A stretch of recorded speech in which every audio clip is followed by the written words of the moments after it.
السلام علیکم ورحمۃ اللہ وبرکاتہ۔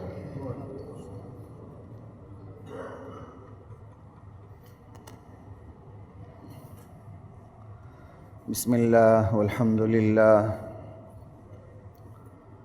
والصلاة والسلام علی رسول اللہ، اما بعد۔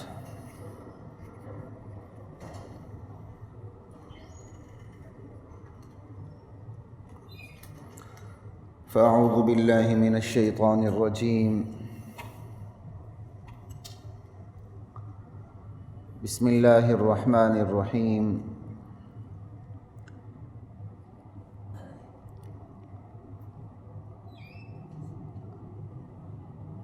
یا ایہا الذین آمنوا اطیعوا اللہ واطیعوا الرسول واولی الامر منکم۔ وقال علیہ الصلاۃ والسلام، ان لکل امۃ فتنہ وفتنۃ امۃ المال۔ صدق رسول اللہ صلی اللہ علیہ وسلم۔ نبی کریم صلی اللہ تعالی علیہ وآلہ وسلم کا ارشاد ہے، ہر امت کے لیے ایک آزمائش تھی جس سے وہ امت آزمائی گئی۔ میری امت کے لیے بھی آزمائش رکھ دی گئی ہے جس سے وہ آزمائی جائے گی، اور میری امت کی آزمائش مال۔ گزشتہ جمعے بھی اسی حدیث پہ بات ہوئی تھی کہ ہمارے ایمان میں، افکار میں، اقدار میں آزمائش بھی مال سے ہوتی ہے۔ اس پہ بہت تفصیل سے بات ہوئی تھی، اس لیے اس پہ بات نہیں ہوگی۔ اتنی ہی بات کافی ہے کہ ہمارا ایمان ہی دولت ہے، ہماری دولت ہمارا ایمان ہے۔ ہمارے افکار، ہماری اقدار، ہماری ویلیوز ہماری دولت کے گرد گھومتی ہیں۔ جیسی دولت ہوتی ہے ویسے ہمارے گھریلو اقدار ہوتے ہیں، گھریلو ویلیوز ہوتی ہیں۔ معاشرتی اقدار بھی اسی طرح ڈیولپ ہوتی ہیں۔ اس کو آپ ڈیولپمنٹ کا نام دے دیں، ننگے پن کا نام دے دیں، ایک ہی بات ہے، ٹھیک ہے۔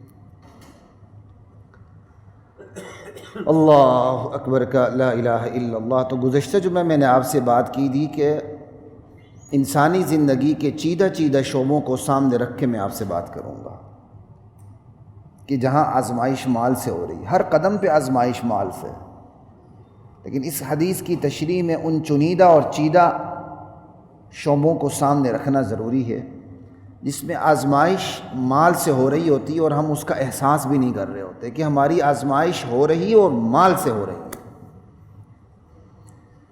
ایک شعبہ تو میں نے بتا دیا گزشتہ جمعے، ایمان کا، افکار کا، اقدار کا شعبہ جس میں آزمائش مال سے۔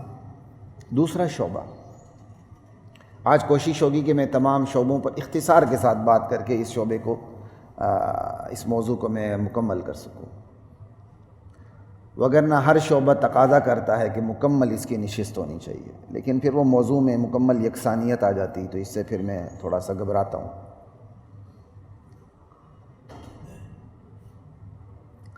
ہماری تعلیم و تربیت میں آزمائش مال سے ہے۔ ہماری تعلیم و تربیت میں آزمائش مال سے۔ والدین اولاد کو تعلیم دیتے ہیں، مال کے لیے دیتے ہیں۔ بچے کو تعلیم اس لیے دیتے ہیں کہ بچہ کماؤ پوت بنے، اچھا مسلمان بننے کے لیے نہیں دیتے، وہ بالکل بھی نہیں دیتے۔ مسلمان سے ہٹ کے چلیں بات کر لیتے ہیں، اچھا انسان بننے کے لیے بھی نہیں دیتے۔ کماؤ پوت بننے کے لیے، بنانے کے لیے اولاد کو تعلیم دیتے ہیں۔ تو والدین جو اولاد کو تعلیم دیتے ہیں وہ مال کے حصول کے لیے دیتے ہیں۔ قاری صاحب یہاں قریب ہیں، قاری صاحب کو ذرا پانی لے آئیں، ٹھیک ہے۔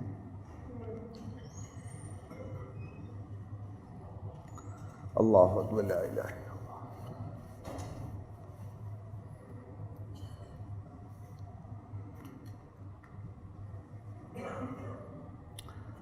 اگر والدین نے اچھا مسلمان بنانے کے لیے اولاد کو تعلیم دی ہوتی ہے تو والدین کی اکثریت سب سے پہلے اپنی اولاد کو دین کی تعلیم دیتی.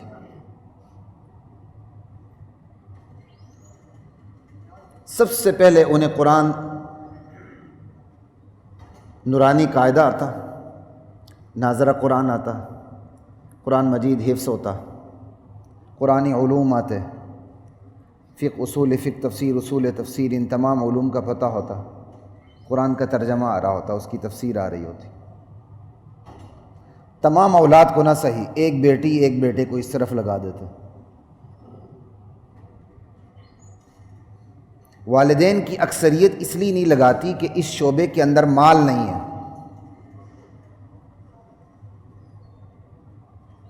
اولاد دینی تعلیم کی طرف چلا جائے تو رشتہ دار تعزیت کرنے آتے ہیں.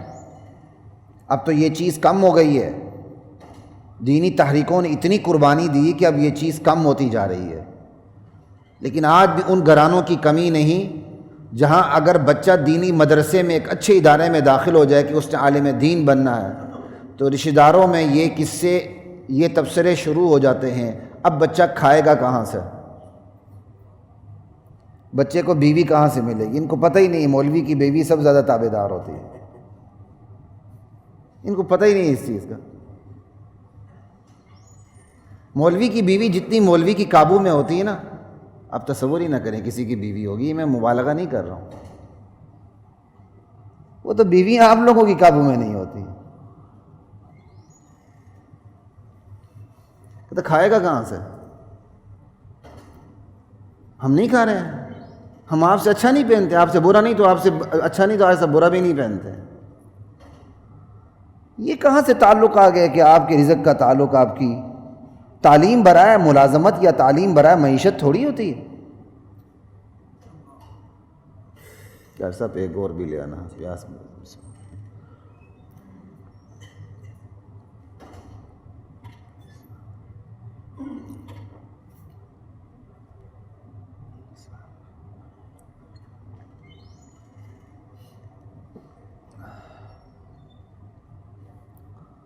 اللہ اکبر. تو یہ تو تصور ہی نہیں ہے. خیر اس پہ زیادہ بات کروں گا، وقت گزر جائے گا. والدین اولاد کو تعلیم حصول مال کے لیے دیتے ہیں.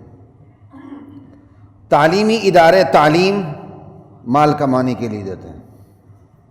یہ بات یاد رکھیں، تعلیمی ادارے تعلیم مال کمانے کے لیے دیتے ہیں. تعلیمی ادارے بہت بڑا بزنس ہے، اور خصوصاً پسماندہ ممالک کا سب سے بڑا بزنس تعلیم ہوا کرتا ہے. وہاں تعلیم سب سے زیادہ فروخت ہوتی ہے. پلاٹ برائے فروخت اتنا نہیں ہوتا جتنی تعلیم برائے فروخت ہوتی ہے، تاکہ کوئی غلطی سے پڑھ ہی نہ سکے. اور جو پڑھیں چونکہ وہ تعلیم خرید کے پڑھتے ہیں، لہذا پاس ہونا ان کا حق ہوتا ہے. آپ میں سے بہت بڑی تعداد سرکاری یونیورسٹیوں میں پڑھی ہوگی. میں تو پرائیویٹ یونیورسٹی میں پڑھا چکا ہوں. سرکاری یونیورسٹی میں پڑھا ہے، پرائیویٹ یونیورسٹی میں 7-8 سال پروفیسرشپ کی ہے، الحمدللہ بڑے اچھے لیول پہ کی ہے. ہم پی ایچ ڈی اسٹوڈنٹس کو پڑھاتا رہا ہوں. میں نے کئی ایم فل کے کیا کہتے ہیں تھیسس کی خود میں نے سپروائز کیا ہوا ہے. پی ایچ ڈی کے تھیسس بھی میرے سپرویژن میں تھی، بعض تھیسس میرے سپرویژن میں تھے. پھر میں نے یونیورسٹی چھوڑ دی، پھر میں اس طرف آیا اس کے بعد پھر میں نے یونیورسٹی چھوڑی. وہاں چونکہ بچے پرائیویٹ تعلیمی اداروں کے اندر پھر بڑے بڑے تعلیمی ادارے جہاں کی فیسیں ہی لاکھوں میں ہیں، وہاں کا بچہ ڈگری لینا حق سمجھتا ہے، کلاس میں نہ آنا حق سمجھتا ہے. بھائی یہ آپ کو بتا دوں، کلاس میں نہ آنا حق سمجھتا ہے. ان کی لکھائی، ان کا آئی کیو لیول جاہلیت کا مظاہرہ کرتا ہے. ان کے یہ لباس اور ان کی گاڑیوں پہ نہ جائیں، خرید کے دیکھیں کھوکھلے ہوتے ہیں. کیوں؟ تعلیمی ادارے بنے اس لیے کہ ان امراء کے بچوں کو تعلیم فروخت کریں. تو تعلیمی اداروں کی آزمائش بھی مال سے ہے. جب انہوں نے تعلیمی ادارہ بنایا مال کمانے کے لیے ہے، تو لہٰذا وہاں تربیت نام کی کوئی چیز نہیں ہوتی. تربیت ہوتی تو مخلوط تعلیم ہوتی. بلکہ ہر پرائیویٹ یونیورسٹی یہ کوشش کرتی ہے کہ زیادہ سے زیادہ ننگا پن دے. میں کہتا ہوں کوئی پرائیویٹ یونیورسٹی میرے اوپر حد کی عزت کا دعویٰ کرے, چیلنج کرے مجھے, میں عدالت میں اس کے ثبوت دیتا ہوں. کم و بیش ہر یونیورسٹی ننگا پن دینے کی کوشش کرتی ہے تاکہ طلبہ اٹریکٹ ہوں. ہمارے ٹین ایجر لڑکیوں کے لڑکے ہوں, والدین نے انہیں کھلی چھوٹ دی ہوتی ہے, وہ تعلیمی اداروں میں جا کے جائزہ لیتے ہیں کہاں آزادی کا ماحول زیادہ ہے, وہاں جا کے وہ داخلہ لیتے ہیں. جس یونیورسٹی میں پڑھاتا رہا ہوں, سرکاری یونیورسٹی میں تو لکھا ہوا تھا, میں نمبل اسلام آباد سے پڑھا ہوا ہوں, پی ایچ ڈی میں نے وہاں سے کی ہے, نو اسموکنگ یونیورسٹی. ہمارے وقت میں ریکٹر جو تھے وہ ایک ریٹائرڈ بریگیڈیئر تھے, بڑے نفیس انسان تھے, کیونکہ وہ تقریباً فوج کے انڈر وہ یونیورسٹی ہے. نو اسموکنگ یونیورسٹی لکھا ہوا تھا, وہاں اجازت نہیں تھی. ماحول آزاد تھا لیکن بڑا ایک کنٹرول پوزیشن پہ تھا. لیکن جہاں پڑھاتا رہا ہوں وہاں اوپر کی منزل انہوں نے تمباکو نوشی کے لیے رکھی ہوئی تھی. طلبہ اساتذہ دونوں تمباکو نوشی کے لیے اوپر کی منزل میں جاتے تھے. یہ لڑکے کھڑے ہیں سوٹیں لگا رہے ہیں, ساتھ ہی پروفیسر کھڑا ہے سوٹیں لگا رہا ہے. استاد اور شاگرد کی وقت, احترام, عزت کہاں گئی؟ آج بھی اگر آپ نے استاد شاگرد کا احترام دیکھنا ہو ہمارے مدارس کا رخ کریں. خدا کی قسم بلا مبالغہ خیر القرون کی یاد تازہ ہو جائے گی آپ کی. ہمارے شاگرد ہمارے پسینے پہ خون دیتے ہیں, یہ مبالغہ نہیں کر رہا. میرے والد صاحب کو فوت ہوئے بھی 2 سال نہیں ہوئے, لیکن ان پہ اپنی زندگی میں 2 بڑے حملے ہوئے تھے. ایک اجتماعی حملہ ہوا تھا مسجد کے اندر جس میں ہمارے 10 آدمی شہید ہوئے تھے, پھر اس کے بعد بھی ایک حملہ ہوا تھا. اجتماعی حملے میں میرے والد صاحب جائے نماز پر تھے. جب ان پہ بندہ حملہ آور ہوا تو ایک طالب علم سامنے آیا سوات کا, اس نے اپنے جسم پہ 30 سے 40 گولیاں کھائی تھیں اور وہ شہید ہو گیا تھا. اس نے والد صاحب کی طرف اس کو بڑھنے نہیں دیا تھا. یہ تو میں آپ کو اپنے گھر کا تجربہ بتا رہا ہوں, مشاہدہ بتا رہا ہوں. اور اس نے قابو کر لیا تھا, اس دہشت گرد کو قابو کر لیا تھا اس نے. اور کبھی کبھار وہ لڑکا کہتا بھی تھا کہ خدا نخواستہ اگر ہماری مسجد میں ایسا کوئی حملہ ہوا, کیونکہ اس وقت لاہور میں دہشت گردی بہت ہوتی تھی, ہر دوسری مسجد پہ حملے ہوتے تھے. یہ 90 کی دہائی کی آخری بات ہے, 95 اور 2000 کے درمیان. جی 97 میں وہاں اٹیک ہوا تھا. کہتا خدا نخواستہ ہماری مسجد پہ حملہ ہوا تو میرے ہتھے چڑھ گئے, میں تو اسے نہیں چھوڑوں گا. وہ میرا اپنا اسٹوڈنٹ بھی تھا, 3rd ایئر میں پڑھتا تھا, نوجوان لڑکا, ابھی بھی اتنی چھوٹی چھوٹی داڑھی آئی تھی. جب فائرنگ ہوئی تو وہ جان بچا کے بھاگ سکتا تھا, لیکن وہ میرے والد صاحب کے سامنے آیا. 30 سے 40 گولیاں اس نے اپنے جسم پہ کھائی ہیں, کیونکہ وہاں تربیت اس قسم کی ہوتی ہے. قال اللہ قال رسول کی اپنی برکات ہے. وہاں تعلیم مال کے حصول کے لیے نہیں دی جاتی. ان کو تو ڈگری لے کر بھی جا کے دنیا میں اپنے آپ کو منوانا ہوتا ہے, دنیا کو کہنا ہوتا ہے ہم تمہاری ضرورت ہیں, ہم سے دین سیکھو. یہ ایک الگ موضوع ہے. لیکن جہاں تعلیم برائے مال ہے وہاں استاد نوکر ہے. میں جس جامعہ میں پڑھاتا رہا ہوں, دنیاوی جامعہ میں, وہاں لکھا ہوتا تھا اسٹوڈنٹ کی جگہ پارٹیسپینٹ. اسٹوڈنٹ کا نام نہیں تھا, پارٹیسپینٹ لکھا ہوا تھا, وہ پارٹیسپیٹ کر رہا. تو اس کا مطلب میں بھی پارٹیسپینٹ ہوا, ایک ٹیچر ہوتے ہوئے وہ اسٹوڈنٹ بھی پارٹیسپینٹ ہوا. تو اب جو یہ 2 پارٹیسپینٹ جو ہو گئے, اس میں اہمیت کس کی ہو گئی؟ آپ ہی خود بولیں. جو پیسہ دے رہا ہے اس کی ہو گئی, وہ پیسہ اسٹوڈنٹ دے رہا ہے. لہذا جب بھی اسٹوڈنٹ اور ٹیچر کا کوئی کلیش ہوتا تھا, یونیورسٹی فیور اسٹوڈنٹ کو دیتی تھی. یہ ہے ہماری اوقات. ہم کہتے ہیں ہم نے اتنی یونیورسٹیاں بنا لی ہیں, دنیا کی پہلی 500 یونیورسٹیوں میں ہمارا نام نہیں. اب چھوڑیں, دفاع کریں, کون سی باتیں کر رہے ہیں, کہاں بیٹھے ہوئے ہیں. پھر اپنی اقدار کو, اپنی اوقات کو سیدھا کریں. دنیا کی پہلی 500 یونیورسٹیوں کے تقاضے بھی پڑھیں کیا کیا ہیں، صرف تعلیمی تقاضے کہ اور بھی بہت سے تقاضے ہیں. 5 اسٹار ہوٹل کے کیا تقاضے ہوتے ہیں؟ اب بہت بہترین عالی شان ہوٹل بنا لیں، اس پہ وہ تقاضے نہ دیں جو وہ چاہتے ہیں، تو وہ 5 اسٹار ہوٹل کا لیبل نہیں لگ سکتا آپ کو اس طرح کا، آپ کو وہ ٹیگ نہیں لگنے دیں گے. وہ پتہ نہیں ہم کہاں گھسے ہوئے ہیں، خدا کی قسم ہماری تو مت ماری ہوئی ہے. تو تعلیمی ادارے بھی مال کے لیے، وہاں بھی آزمائش مال کی ہے، لہذا وہاں تربیت نہیں ہے. پھر وہاں دل پر محنت نہیں ہے، دماغ پر محنت. تعلیمی اداروں میں محنت دماغ پہ ہوتی ہے، دل پہ نہیں ہوتی. تربیت دل پر محنت کا نتیجہ ہوتی ہے، وہاں دماغ پر محنت ہوتی ہے. اور دماغ میں بھی نالج نہیں ڈالا جاتا، انفارمیشن ٹھونسی جاتی ہے، معلومات ٹھونسی جاتی ہیں. آپ کا بچہ تو لکیر کا فقیر ہوتا ہے، اسے کیا پتہ ہے؟ وہ کوئی کریٹو مائنڈ تھوڑی رکھتا ہے. وہ ایسے ہی جیسے دوا پڑھ کے بتا دیے یہ سر درد کے لیے تو یہ پیٹ درد کے لیے، بس.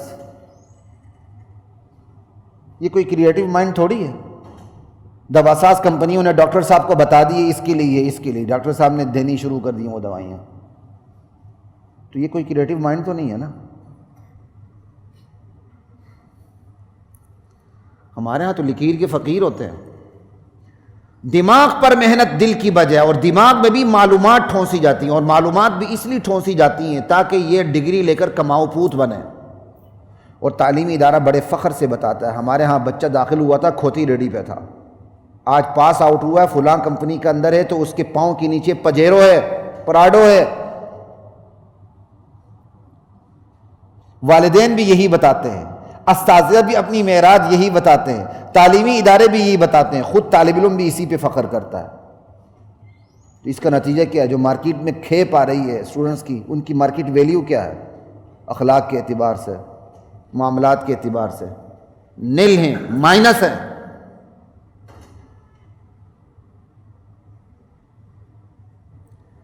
ایک بات بتائیں، آپ کا برین ڈرین ہو رہا ہے کہ نہیں ہو رہا؟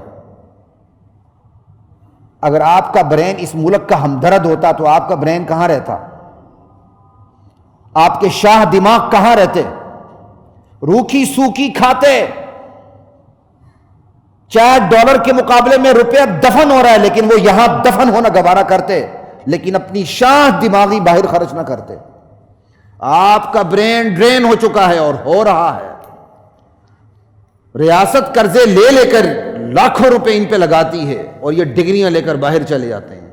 وہ کریم جو ہوتی ہے وہ چوس کے باہر والے امیگریشن کے نام پہ، مائگریشن کے نام پہ سب کچھ ان کو دے کے ان کا دماغ ان سے خرید لیتی ہے.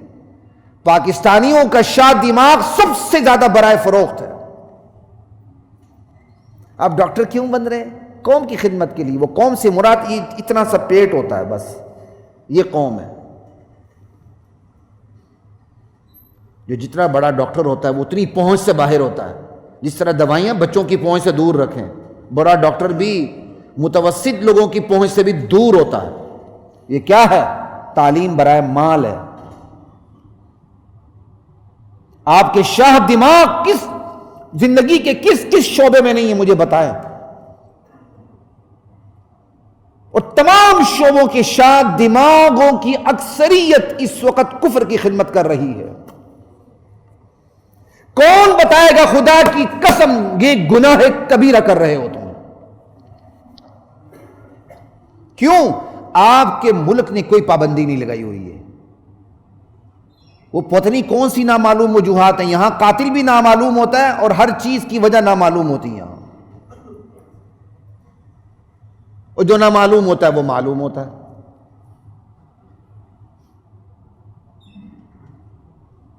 کوئی ملک میں قانون ہے کہ آپ کا شاہ دماغ یہاں رہے؟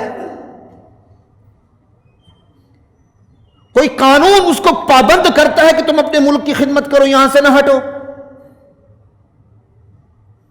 اگر کوئی قانون کوئی پابند کرنے والا قانون آئے گا، سب سے پہلے مخالفت بھی یہاں کے نونہالان وطن کریں گے، یہاں کے ہمدردان وطن کریں گے کہ تم ہمارے بچوں کو باہر جانے نہیں دے رہے ہو۔ تو پھر پاکستان بنایا کیوں تھا؟ جب مجھے پہلے ٹینیور میں یہاں سے فارغ کیا گیا، وہ 2003 کی بات ہے، تو مجھے باہر بھی پیشکشیں ہوئی تھی، فراغت سے پہلے یا اس کے بعد مجھے امریکہ کی بھی پیشکش ہوئی تھی۔ میرے دوست باہر رہتے ہیں، انہوں نے میرے دوست نے مجھے کہا نہیں آپ آ جائیں۔ پھر مجھے ایک نے یہ کوریا شمالی یا جنوبی کوریا کی بھی پیشکش کی۔ میں نے خود کہیں بھی کوشش نہیں کی، کوشش کرتا تو اور بھی پیشکشیں ہوتی۔ یہ تو بغیر کوشش کی 2 بڑی پیشکشیں بتا رہا ہوں، میں نہیں کیا۔ میں کہا جو خدمت کرنی انشاءاللہ اپنے ملک میں کرنی۔ وہ اللہ کے علم میں تھا، اللہ پھر لے آیا مجھے، اور میں یونیورسٹی میں ہوتے ہوئے میں یہاں آیا ہوں، یہ آپ کو پتہ ہونا چاہیے۔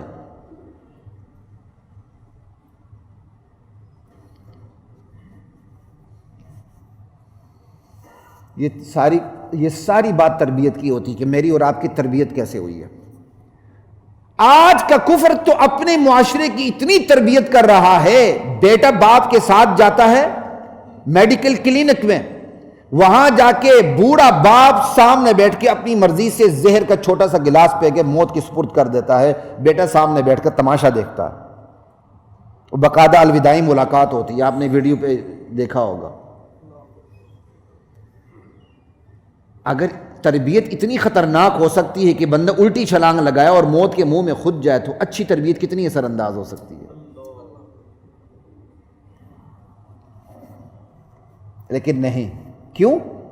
تعلیم ہے ہی برائے مال، تعلیم تو مال کے لیے ہے، پھر مال کہاں سے کمائیں گے؟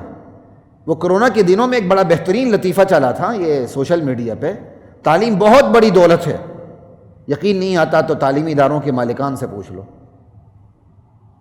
وہاں شاید سکول کا لفظ لکھا تھا، میں نے اس میں تھوڑی سی تبدیلی کی، سکول تک کیوں جاتے ہیں بھائی؟ تمام تعلیمی اداروں کو لے آؤ،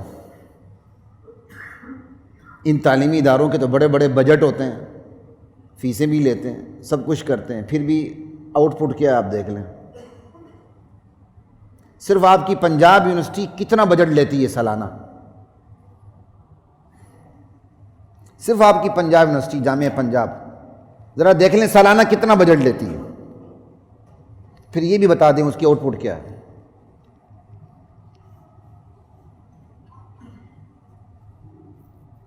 صرف کلیریکل سٹاف پیدا کرنا تو کوئی آؤٹ پٹ نہیں ہے نا، صرف ملازم پیدا کرنا تو کوئی آؤٹ پٹ نہیں ہے۔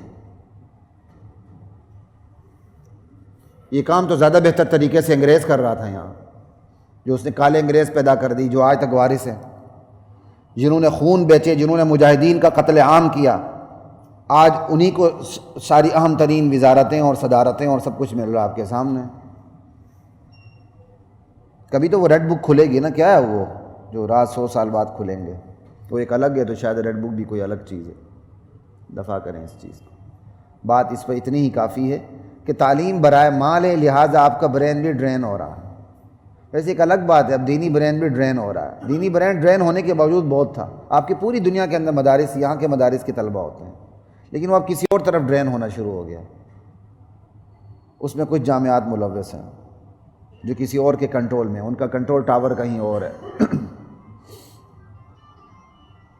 کیونکہ ایک سازش یہ بھی ہو رہی کہ اب ان کے اندر بھی شاہ دماغ نہ رہیں، تاکہ ان پر گرفت مضبوط کی جائے۔ گرفت تبھی مضبوط کی جاتی ہے جب لیڈ کرنے والے شاہ دماغ نہ ہوں۔ جب لیڈ کرنے والے شاہ دماغ نہ ہو تو عوام تو چارہ ہوتی ہے نا، وہ تو چارہ ہوتی ہے، جیسے مرضی اس کو کاٹ کے رکھ دو۔ قیادت تو ہمیشہ انگلیوں پر گنی جاتی ہے، قیادت ہمیشہ انگلیوں پہ گنی جاتی ہے، چاہے اچھی ہو یا بری ہو، کیونکہ بری قیادت بھی بڑی ذہین ہوتی ہے، قیادت کے لیے ذہانت ضروری ہوتی ہے۔ شیطان کم ذہین ہے، سب زیادہ ذہین ہے۔ آگے چلتے ہیں۔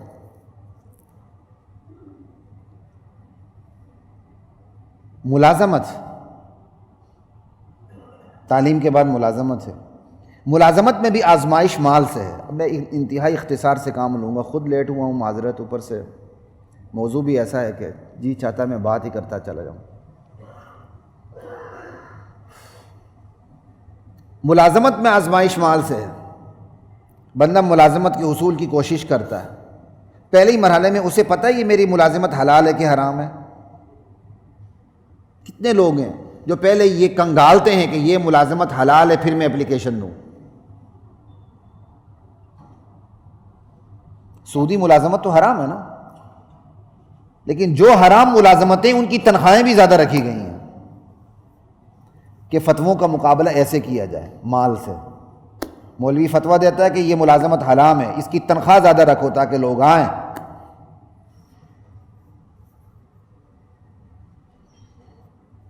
لا الہ الا اللہ۔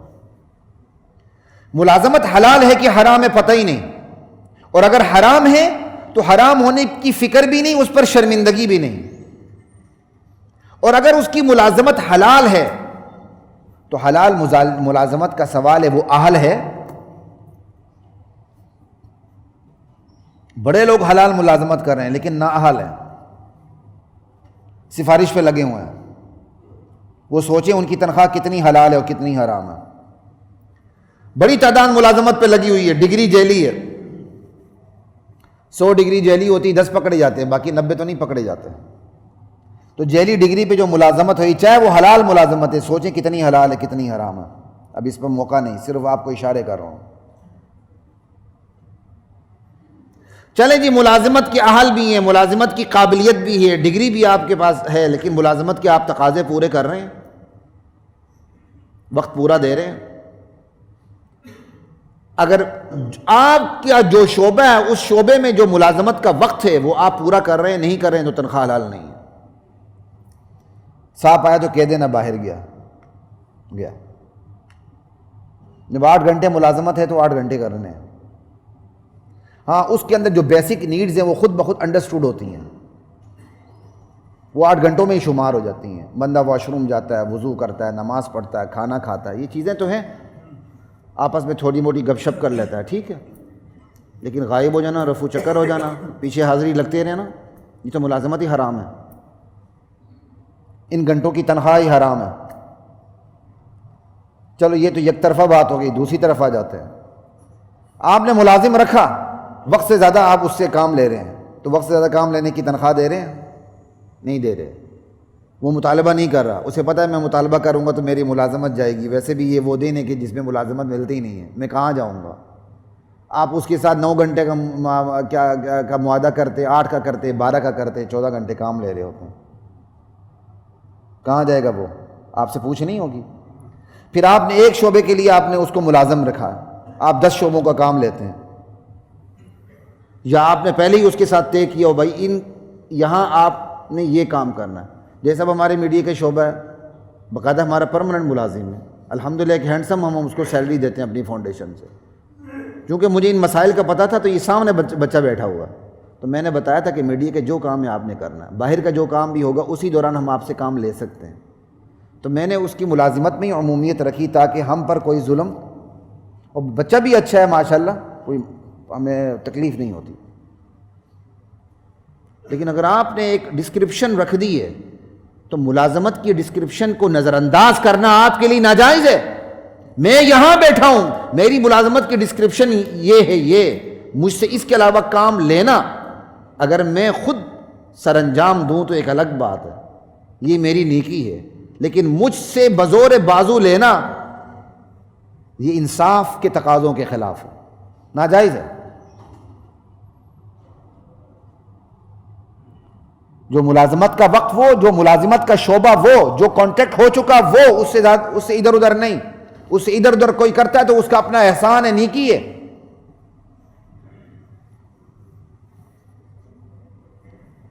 تو یہ ساری چیزیں کس پر آ رہی ہیں؟ ارد گرد گھومتی مال پہ۔ ملازم سے زیادہ کام لینا مال، شعبے سے علاوہ کام لینا مال، جاب ڈسکرپشن کو نظر انداز کرنا مال، خود ملازم کا ملازمت سے فرار کر کے پوری تنخواہ لینا مال۔ ان تمام چیزوں میں آزمائش کس سے ہو رہی ہے؟ مال سے ہو رہی ہے۔ اور بندہ تنخواہ حرام کرتا ہے، بچوں پر لگاتا ہے، بچے نافرمان ہوتے ہیں، بیوی نافرمان ہوتی ہے، کہتے ہیں مولوی صاحب وظیفہ بتاؤ، مولوی صاحب بھی پورا جبہ قبہ اور دبہ پہن کے ٹی وی پہ بیٹھا ہوتا ہے، یہ وظیفہ پڑھو، یہ پڑھو، یہ پڑھو، وہ ایسا لگتا ہے جیسے اس پر یہ وظیفے آسمان سے نازل ہو رہے ہیں۔ خدا کا خوف کریں بھائی، مخصوص دعائیں ہوتی ہیں مخصوص چیزوں کے لیے، وہ آپ کریں، کوئی شک نہیں، لیکن یہ جو انہوں نے جو ایک وظیفے کی ایک سبیل لگا دی ہے نا، جیسے ان پر وحی نازل ہوگی اس کام کے لیے یہی ہے، بندہ اسی کی نام رٹے پہ رٹا لگاتا ہے، دے مار 4.5، دے مار 4.5، کاروبار بنایا ہوا ان لوگوں نے۔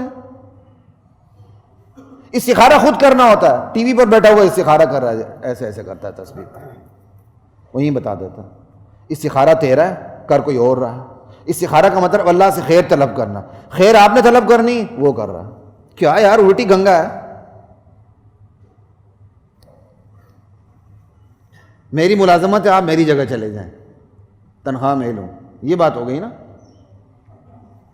ملازمت میں بھی آزمائش مال سے ہے، آگے چلے جائیں تجارت کی طرف، تجارت میں بھی آزمائش مال سے ہے۔ آپ تجارت کر رہے ہیں، پہلے مرحلے پر تجارت کرنے والے کو پتہ ہی نہیں ہوتا کہ یہ حلال ہے کہ حرام ہے، وہ کہتا ہے محنت کر رہا ہوں، تو بھائی محنت تو بازار کی عورت بھی کرتی ہے، تو یہ کون سی بات ہوئی کوئی دلیل کہ محنت کر رہا ہوں؟ جی پسینہ بہتا ہے تو کام کمائی زیادہ، اس سے زیادہ کسی کا پسینہ بہتا ہے؟ وہ تو دن رات مشقت کرتی ہے، پھر جا کے کوٹھے سے اٹھ کے ڈی ایچ اے میں بڑے بڑے کوٹھیاں بناتی ہے، وہ محنت کرتی ہے۔ یہ کوئی بات کرنے کی، میں محنت کرتا ہوں لہذا حلال ہے؟ کس نے کہا محنت کرتا ہوں لہذا حلال ہے؟ وہ محنت جائز ہونی چاہیے، وہ تجارت جائز ہونی چاہیے۔ اول پتہ ہی نہیں ہوتا یہ تجارت جائز ہے کہ ناجائز ہے، اور اگر پتہ ہو یہ تجارت جائز ہے تو اس جائز تجارت کے اندر بھی معمولی غلطی سے ناجائز تجارتوں کی انبار لگ جاتا ہے، اس کا پتہ ہی نہیں اس کو۔ وہ کیا سمجھتا ہے بس یہ 1 روپے دے کر 2 روپے لینا یہ سود ہے، اس کے علاوہ کوئی سود نہیں، کوئی حرام نہیں۔ وہ تجارت کرتا ہے، وہ تجارت کرتا ہے اور بدعنوانی میں مبتلا ہوتا ہے شریعت کی روشنی میں۔ آپ تجارت کرتے ہیں، آپ کو فقہی مسائل کا پتہ، آپ گاڑی ڈرائیو کرتے ہیں، لائسنس لینا پڑتا، تو آپ تجارت کرنے لگے ہیں بطور مسلمان، تو کیا آپ کے پاس اتنی ایبلٹی نہیں ہونی چاہیے آپ کو بتاؤ بطور مسلمان یہ تجارت جائز ہے یہ ناجائز ہے؟ جس تاجر کو فقہی مسائل کا پتہ نہیں تجارت کا، وہ نہ چاہتے ہوئے بھی سود میں مبتلا ہو جاتا ہے۔ یاد رکھیں، جس تاجر کو فقہی مسائل کا پتہ نہیں ہے، یا وہ فاسد بے کرتا ہے، یا وہ باطل بے کرتا ہے، یا وہ سود میں مبتلا ہوتا ہے، یا وہ ظلم میں مبتلا ہوتا ہے۔ سود کی ایک شکل یہ نہیں کہ 1 روپے کی جگہ 2 روپے لینا، صرف یہ شکلیں نہیں، 1000 شکلیں ہیں۔ فاسد بے الگ ہوتی، باطل الگ ہوتی، باطل بے نئے سرے سے کرنی پڑتی ہے، فاسد بے کے اندر جو خرابی ہے صرف اس کو نکالنا پڑتا۔ آپ تجارت کرتے ہیں، موڈ آف جو بزنس ہے اسلام کی وہ آپ کو پتہ ہونا چاہیے۔ وہ کتنے تاجروں کو پتہ؟ کیوں نہیں پتہ؟ بس آپ کو دلچسپی مال سے ہے، فقہی مسائل سے تو ہے ہی نہیں۔ اللہ اکبر۔ پھر سہولت کاری والی تجارت، 2 نمبر مال بناتا ہوں، بنا کے جب میں اس کو تھوک بیچتا ہوں تو مجھے کسی مولوی صاحب نے سکھا دیا ہے مال کے اندر کوئی عیب ہو تو بتا کر دیا جانا چاہیے۔ اب بعض ان پڑھ لوگوں نے یا بعض مکار قسم کے مولویوں نے یا مفتیوں نے یہ اپنے کسی مقتدی کو بتا دیا طریقے کے ساتھ، یا بیوقوف مفتی نے بتا دیا، میں اس کو بیوقوف یا احمق کہوں گا یا مکار کہوں گا۔ ایک ہے اس گھڑی کے اندر میں اور آپ یہ گھڑی بیچنے لگے تو اس گھڑی کے اندر کوئی عیب ہے تو ٹھیک ہے، میں کہوں گا یار اس کے اندر یہ عیب ہے، اب آپ کی مرضی خرید لو نہ خرید لو، یہ تو ٹھیک ہے۔ لیکن ایک ہے یہ گھڑی جس کمپنی کی ہے، کیسیو کی ہے، میں کیسیو کی گھڑی خود بناؤں، خود بنانے کے بعد اب جا کے میں کہہ دوں کہ بھائی یہ لو، یہ میں نے بنائی ہے، 2 نمبر ہے، اس کی قیمت یہ ہے، وہ لے رہا تھوک حساب سے، لاہور سے سرگودا پہنچ کے اس نے یہ ناولی اپنی دکان کے اندر شو روم کے اندر لگانا، 1 نمبر لگا کے بیچے گا، تو سہولت کاری کس نے کی؟ میں نے۔ اور وہ صرف کس کا فائدہ اٹھا رہا ہے؟ مال میں بھی بتا کے دے رہا ہوں۔ لعنت ہے ایسے مسئلے کے اوپر۔ ایک ہے مال میں بائی نیچر عیب آ گیا، آپ نے بتا دی، ایک الگ بات ہے۔ ایک ہے آپ نے خود 2 نمبر مال تیار کیا، پھر آپ اپنے آپ کو تسلی دے رہے ہیں، جھوٹی تسلی، جی میں بتا کے دے رہا ہوں اس کا۔ بھائی آپ نے تیار کیوں کیا 2 نمبر مال؟ چائنا سکیم میں مال تیار ہوتا ہے، جرمن، جاپان اور چائنا کی مہر لگتی ہے، اور دیندار بڑی بڑی داڑھی رکھنے والے یہ کام کر رہے ہوتے ہیں، بڑے بڑے چلے لگانے والے یہ کام کر رہے ہوتے ہیں۔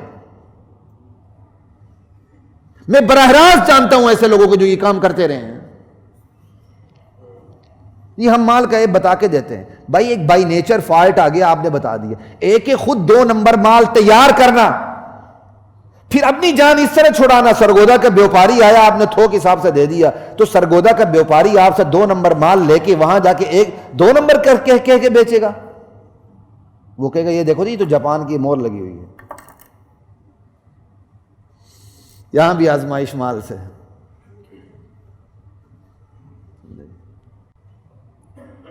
پھر کاپی رائٹس صرف کتابوں میں تھوڑی ہوتے ہیں. آپ نے ایک چیز بنائی، بیچی، آپ کی پروڈکٹ ہے، کوئی اور تیار کر رہا ہوتا ہے، غلط ہے.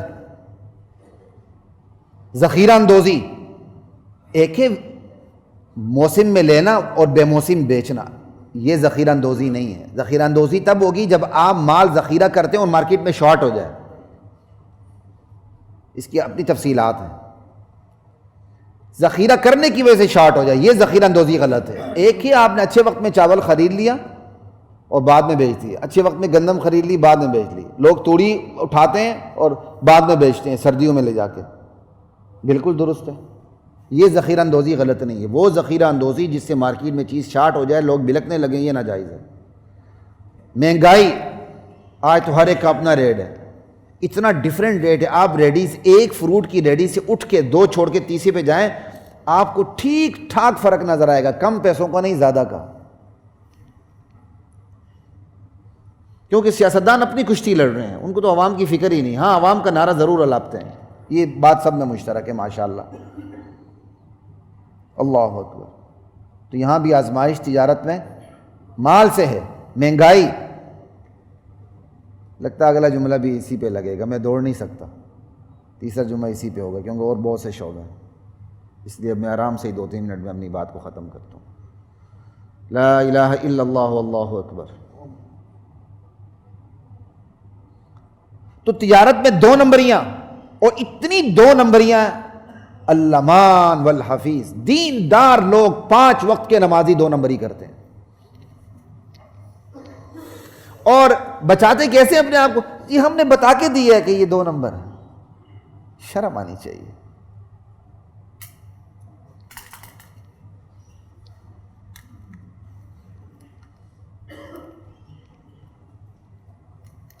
لا الہ الا اللہ.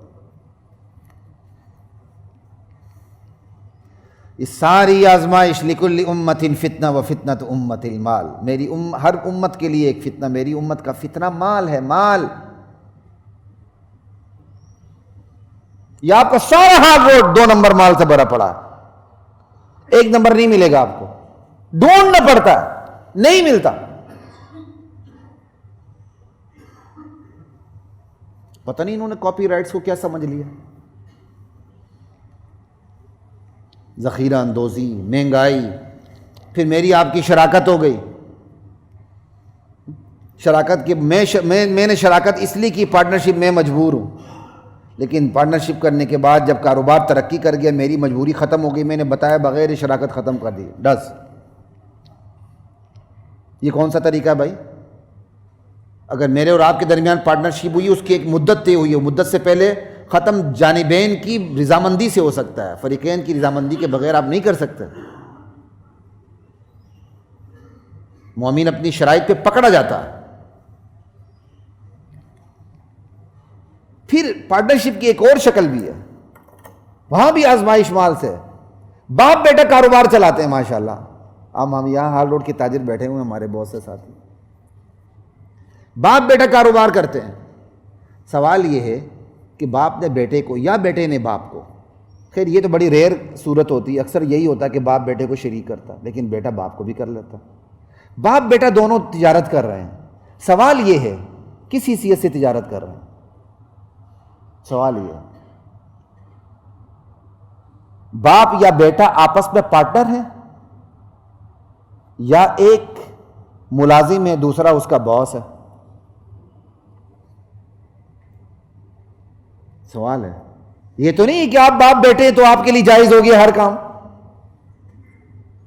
2 اجنبی پارٹنر کے درمیان جس طرح یہ بات طے کرنی ضروری ہے کہ اگر میرے اور آپ کے درمیان پارٹنرشپ ہے تو کس حساب سے ہے.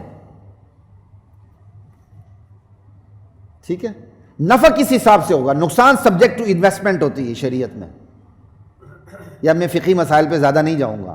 نقصان اسی حساب سے ہوتا ہے جس حساب سے سرمایہ لگا ہوتا ہے. جس نے 2 روپے لگائے اس کا 2 حصہ نقصان، جس کا 1 روپے لگائے اس کا 1 حصہ نقصان، اگر تجارت میں نقصان ہو. لیکن فائدہ جانبین کی مرضی سے، کیونکہ کئی دفعہ دونوں پارٹنر برابر نہیں ہوتے. شریعت نے اس کا خیال رکھا ہے. ایک انویسٹر ہوتا ہے اور ایک کام کرتا ہے، جو ٹیکنیکل کام کرتا ہے وہ بہت بڑا ماہر ہوتا ہے. وہ کہتا ہے ٹھیک ہے بھائی میرے پاس انویسٹمنٹ نہیں ہے، آپ انویسٹمنٹ دے دیں، میں کاروبار کروں گا، لیکن جو منافع ہوگا اخراجات نکال کے اس میں میں 60% شریک ہوں، آپ 40% ہیں، ٹھیک ہے. اس میں میں 70% ہوں، آپ 30% ہیں، ٹھیک ہے. اس میں میں 90% ہوں، آپ 10% ہیں، ٹھیک ہے. اس میں میں 50% ہوں، آپ 50% ہیں، ٹھیک ہے. یہ جانبین کی رضامندی سے. یہ تو میں نے مضاربہ کی شکل بتائی نا، کہ ایک کی انویسٹمنٹ کیپٹل اماؤنٹ دوسرے کی ہے، لیکن ایک دفعہ دونوں طرف سے بھی انویسٹمنٹ ہوتی ہے اور دونوں پارٹنر کیا کہتے ہیں، وہ ہوتے ہیں کام کر رہے ہوتے ہیں. یہ مشارکہ ہے، یہ مضاربہ نہیں، مشارکہ کہتے ہیں اس کو، ٹھیک ہے. لیکن اس میں بھی اہلیت مختلف ہوتی ہے. ایک بالکل ڈل ہوتا ہے اور ایک کاروبار میں بڑا ذہین ہوتا ہے، تو وہ اپنا نفع برابر نہیں رکھتا شروع دن سے. وہ کہتا ہے یار میں 60 لوں گا، آپ 40 لیں گے، میں 70 لوں گا، آپ 30 لیں گے. آپ کو تو کاروبار کا پتہ نہیں، مجھے پتہ ہے. یا پتہ نہ ہو شریعت نے یہ فلیکسیبلٹی رکھی ہوئی ہے کہ آپ نفع اپنی مرضی سے طے کریں رضامندی سے، لیکن جب نقصان ہوگا تو جس نے جتنا سرمایہ لگایا اس کا اسی حساب سے نقصان ہے، سبجیکٹ ٹو انویسٹمنٹ. مجھے بتائیں کتنوں کو پتہ ہے؟ ٹھیک ہے. باپ بیٹا شریک ہے کاروبار میں، شریعت پوچھتی ہے، جس طرح شریعت 2 اجنبیوں سے پوچھتی ہے کہ آپ نے پارٹنرشپ کی ہے یا ملازمت کی ہے. آپ میں سے ایک باس ہے، دوسرا اس کا ملازم ہے، تو ملازم کی تنخواہ بتائیں. یا آپ دونوں پارٹنر ہیں تو پارٹنر کس حساب سے ہیں بتائیں، کہ آپ پارٹنر ہیں تو کتنے میں پارٹنر ہیں اور کتنی آپ کی انویسٹمنٹ ہے. اور یہ 2 اجنبیوں کے درمیان بھی یہی شرائط ہیں، باپ بیٹے کے درمیان بھی یہی شرائط ہیں کہ آپ باپ بیٹا دونوں کاروبار کر رہے ہیں، پتہ ہونا چاہیے. نہیں جی ہم تو باپ بیٹا، ہمارے گھر کا ایک ہی مسئلہ، وہی جوان بیٹا فوت ہو جاتا ہے، اس کے جو یتیم بچے ہوتے ہیں نا، ان کو باقی جو بھائی ہیں وہ کہیں کا رہنے نہیں دیتے، رگیت کے رکھ دیتے ہیں، کہتے ہیں یہ تو کاروبار ان کا ہے ہی نہیں، ہمارے باپ کا تھا سب کچھ ہمارا. اور اس تجارتی اصول کو نظر انداز کرنے کا نتیجہ یہ ہوتا ہے کہ اگر جوانی میں کوئی بندہ فوت ہو جائے، باپ اس کا زندہ ہو، تو باقی بھائی اپنے بھتیجوں کو معاف نہیں کرتے، عموماً دیکھا گیا ہے. اور یہ غلطی کس کی ہے؟ اس بیچارے فوت ہونے والے کی بھی ہے. وہ کہے گا مجھے شریعت کا پتہ نہیں، تو یہ کوئی عذر نہیں ہے. آپ ریڈ لائٹ کراس کر لیں اور کہیں جی مجھے قانون کا پتہ نہیں ہے، تو ریاست آپ کے اس عذر کو تسلیم نہیں کرتی کہ آپ جہالت کوئی عذر نہیں ہے. تو شریعت بھی یہی کہتی ہے جہالت کوئی عذر نہیں ہے. آپ تاجر ہیں، آپ کو پتہ ہونا چاہیے. یہاں بھی آزمائش مال سے ہے، ہم نے آسان سمجھ رکھا ہوا ہے. اس لیے یہاں جو تاجر طبقہ بیٹھا ہوا ہے یا جو پارٹ ٹائم میں تجارت کرتے ہیں وہ ان اصول کو سمجھیں. یہ اللہ کے نبی نے ویسے نہیں فرمایا کہ میری امت کی آزمائش مال سے ہوگی. آپ تاجر ہیں تو آپ کو موڈ آف اسلامک بزنس کا جو کیا کہتے ہیں موڈ آف بزنس ہیں، فائنانس ہیں، بینکنگ ہے، آپ کو پتہ ہونا چاہیے. موٹی موٹی باتیں تو پتہ ہوں، جہاں آپ کو شک پڑ جائے فوراً پوچھ لیں. آپ نے یہی سمجھ رکھا ہوا 1 روپے کے اوپر 1.5 روپے لینا سود ہے، اور کوئی سود نہیں ہے، بس میں تو محنت کر رہا ہوں. اسی محنت میں ظلم بھی آ جاتا ہے، بے فاسد بھی آ جاتی ہے، بے باطل بھی آ جاتی ہے، سود بھی آ جاتا ہے، اور آپ کو پتہ ہی نہیں ہوتا. وقت ختم ہو گیا. یہی موضوع انشاءاللہ چلتا رہے گا تیسری نشست میں بھی. وآخر دعوانا الحمدللہ رب العالمین.